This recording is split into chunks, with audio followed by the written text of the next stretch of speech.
Service dog or service animal that they usually refer to it as would be a dog that has been trained to do a specific task that would be assisting an individual with a disability. Or sometimes a therapy animal, it could also be referred to as that.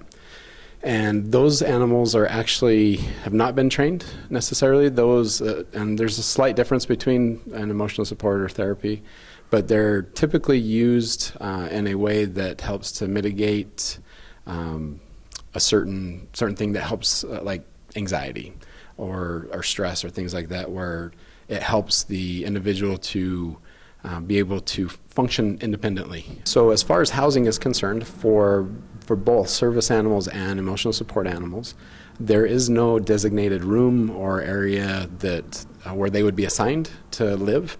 It's really similar to any other student that's being assigned to a room. For a student, if they want to take a service animal to class, again, similar to any requirements, there is no requirement. Because of the ADA, they're allowed to take that animal to just about any public place. For an emotional support animal, that is actually only specific to housing.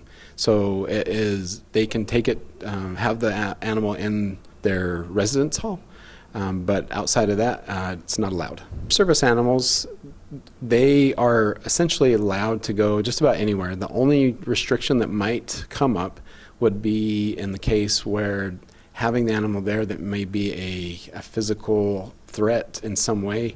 The best example would be possibly maybe one of the laboratories where having the animal in there exposed to possible chemicals or who knows what might be in a lab that could possibly cause a threat to the animal and to other people.